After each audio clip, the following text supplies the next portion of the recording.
이번 사연은 멀리 울산에서 보내온 30대 아줌마 사연입니다. 안녕하세요. 저는 한때 돈 많은 남자를 만나 3년 연애 후 결혼한 아줌마입니다. 결혼 생활 딱 2년 반 만에 집 거덜내고 사업 다 말아먹은 몹쓸 남편으로 인해 하루하루 힘겹게 살아가고 있습니다. 그리고 딸아이 하나를 낳았고 출산과 동시에 저는 생계형 아줌마로서 바로 일을 시작해야 했습니다. 남편은 하루하루 술에 쩔어 생활비는커녕 집에 들어오지 않는 날이 많았습니다. 저는 신랑이 사업하다 진 빚에 아이 양육비, 생활비를 벌어야 했기 때문에 주변에 아이를 맡길 곳도 마땅치 않았고 아기가 너무 어려서 밖에 나가 돈을 벌 수 있는 형편이 아니었습니다. 그러다 보니 집에서 돈을 벌 수 있는 일을 찾게 되었습니다. 정말 하루하루가 막막한 삶이었습니다.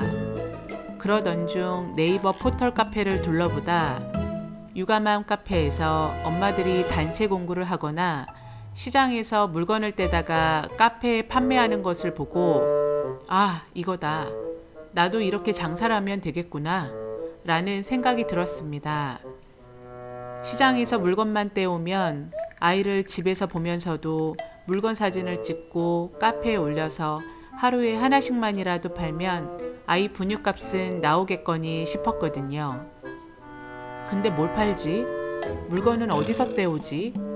저희 집안엔 장사하는 분도 없으셨고 조언을 구할 데도 없어서 저의 짧은 지식이라곤 동대문과 남대문밖에는 생각나지 않았습니다.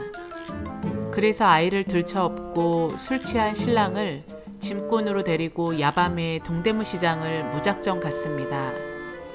도착해서 보니 동대문은 전혀 내가 살던 곳과는 다른 신세계였습니다. 그곳을 4시간 가까이 여기저기 둘러본 뒤 기막힌 아이템 하나를 찾게 되었습니다. 그건 일명 짝퉁, 이미테이션이었죠. 명품 비슷한 가방을 갖고 와서 길바닥에 쭉 늘어놓고 파는 아주머니를 발견했습니다. 그 아주머니는 팔짱을 낀 채 골라도 하지 않았고 손님들이 물어보면 가격만 알려주는 배짱 있고 세상 편한 장사를 하고 있었습니다. 저도 하나하나 가방과 지갑을 보면서 어쩜 이렇게 진품과 똑같이 만들었지? 정말 혹할 정도로 사고 싶다는 욕구가 생겨났고 불티나게 손님들이 사가는 걸 보면서 아, 나도 이걸 떼와서 팔아야겠다 라고 생각을 했습니다. 그리고 아주머니께 사정하여 명함 한 장을 받아왔습니다. 그리고 그날부터 인터넷을 뒤지며 카페마다 짝퉁에 대한 공급과 수요가 얼마나 있는지 찾아보기 시작했습니다. 생각보다 많은 사람들이 팔지 않은 상태였고 지금부터 팔면 나도 돈을 벌 수 있겠다라는 생각을 하게 되었습니다.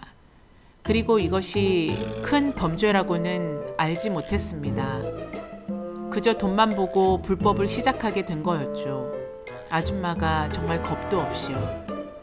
저는 며칠 뒤 동대문 그 아주머니께 숄더백 하나, 크로스백 하나, 지갑 하나 이렇게 3개를 도매가에 떼어왔습니다.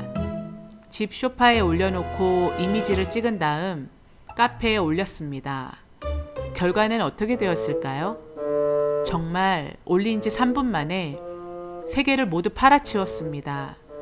올리는 순간 댓글이 하나둘 달리더니 드디어 통장으로 입금이 들어오기 시작했습니다.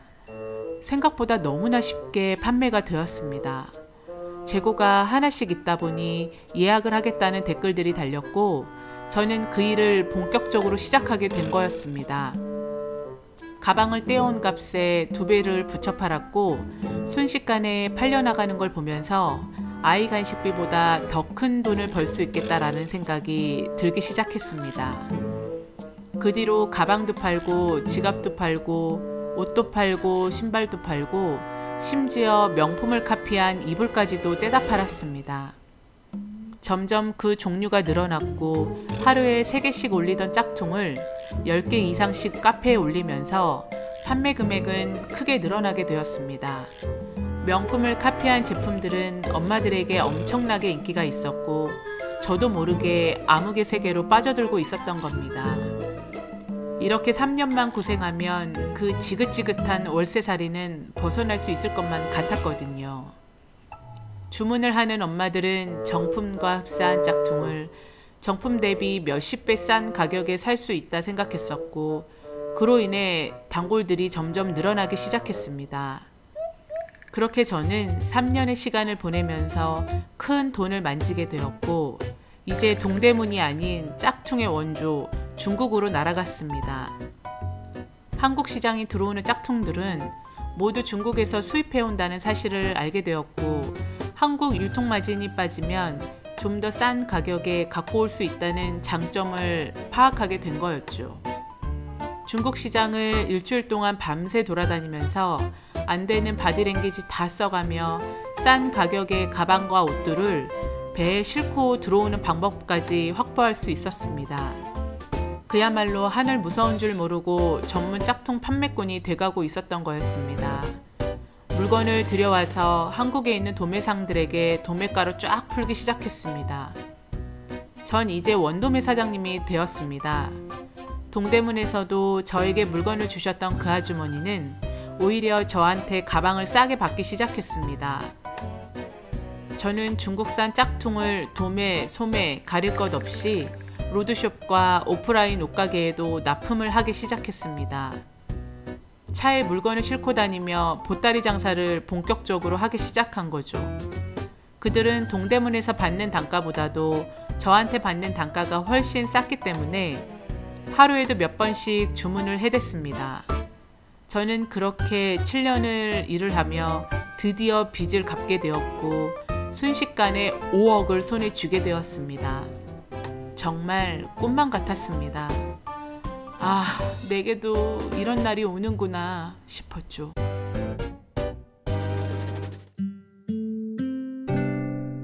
그러던 어느 날 누군가 시끄럽게 띵동 띵동 띵동 초인종을 누르기에 인터폰 확인도 못한 채 문을 열어주었습니다.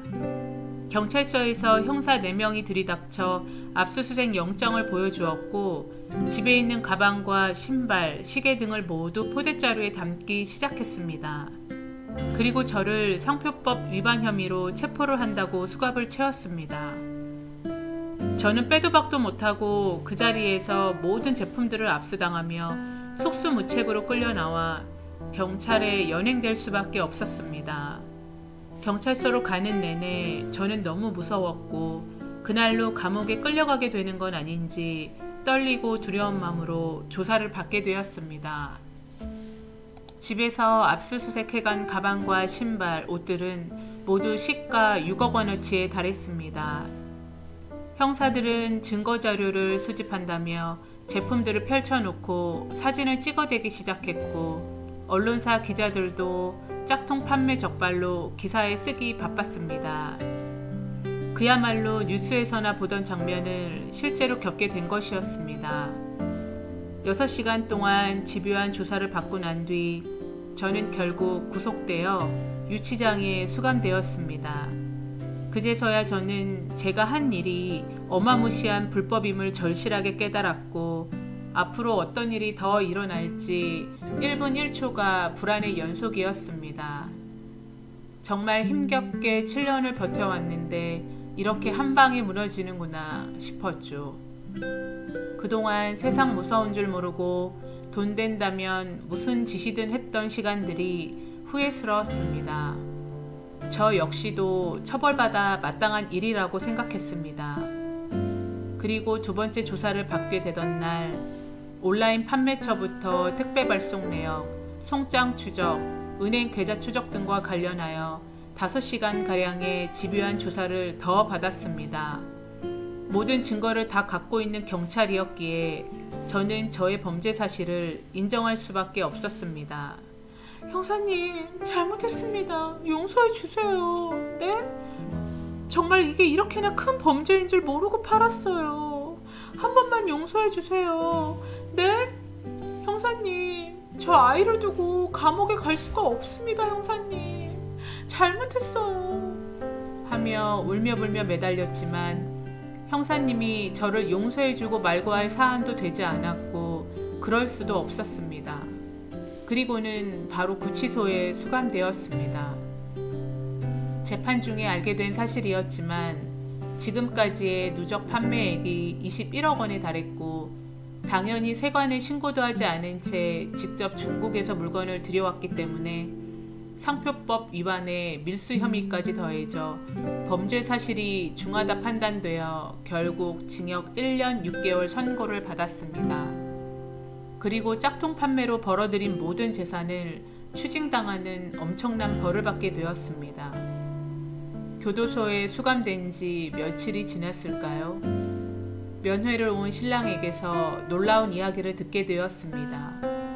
평소 동종업계에서 가깝게 지내던 모 사장이 제가 돈을 긁어 모으는 게 배가 아파 저를 경찰서에 신고했다는 사실이었죠. 그 사장은 20년째 짝퉁 장사를 해왔지만 저처럼 큰 돈을 만지지 못해 늘 저를 부러워하고 시기했던 사람이었고 제게도 수십 차례나 물건을 받아갔던 사장이었습니다. 더구나 그 사장은 집안 사정으로 인해 어려움에 처해 있을 때 제게 8천만 원이라는 큰 돈까지 빌려가기도 했던 사람이었습니다. 그런데 이렇게 제게 뒤통수를 치다니 배신감은 이루 말할 수 없었습니다. 그리고 시간이 지나 나중에 알게 된 소식은 제 핸드폰이 압수되면서 저에게 물건을 받았던 도 소매 사장들도 경찰에 불려가 물건이 나갔던 택배며 입출금 내역까지 모조리 조사를 받게 되었고 벌금형을 맞아 수백만 원부터 수천만 원까지 물게 되었다고 합니다. 물건을 판 돈보다도 벌금액이 더 많이 나온 사장들은 빚까지 내서 벌금을 냈다는 소문도 들었습니다. 물론 그들도 죄를 지었기에 합당한 벌을 받게 된 것이었지만 저의 잘못으로 인해 다른 많은 사람들까지 한꺼번에 벌을 받게 된 것 같아 꼬박 한 달은 죄책감에 시달렸던 것 같습니다. 또 자식을 두고 교도소에 수감되는 심정이란, 더구나 자식에게 전과자 엄마가 되는 심정이란 정말 겪어보지 않은 사람은 감히 말할 수 없을 만큼 절망적이고 가혹한 현실이었습니다. 그렇게 수감 생활을 하던 중 신문 기사를 통해 짝퉁 판매 전문 밀수꾼 적발이라는 헤드라인의 기사를 보게 되었습니다. 제 이야기였죠. 살면서 가장 부끄러웠던 순간이 아닐 수 없었습니다. 그러면서 전국적으로 짝퉁 판매 단속이 본격적으로 이루어지기 시작했습니다. 저보다 훨씬 더 많은 물량을 배에 싣고 왔던 지방의 전문 밀수꾼부터 공장을 차려놓고 직접 만들어서 팔았던 짝퉁 제조업자까지 많은 이들이 법의 심판을 받게 되었습니다. 동대문에서 제게 가방을 파셨던 그 아주머니도 구속되었다는 얘기를 듣게 되었습니다. 그리고 저는 감옥에서 반성과 성찰의 시간을 보낸 뒤 1년 6개월의 수감 생활을 마치고 드디어 출소를 하게 되었습니다. 배운 것도 없고 겁도 없는 생계형 전과자 아줌마는 이렇게 인생의 쓴맛을 제대로 보고 이제 새로운 제2의 인생을 맞이하려고 준비하고 있습니다. 불법을 저지르면 엄정하게 처벌을 받는다는 교훈을 뼈저리게 느낄 수 있었던 참된 경험이었다고나 할까요? 감옥 생활도 무척이나 힘들었지만 진정 힘들고 저를 괴롭게 만든 것은 그동안 엄마에게 무슨 일이 있었는지 아무것도 모르는 채 곁에 없던 엄마가 돌아와 마냥 행복해하는 아들의 미소입니다. 여러분, 먹고 살기 힘들다고 불법은 절대 안 됩니다. 이런 경험은 저 하나로 족하다고 생각합니다. 긴 사연 읽어주셔서 감사합니다. 오늘은 여기까지입니다. 구독과 좋아요는 제게 큰 힘이 된답니다. 감사합니다.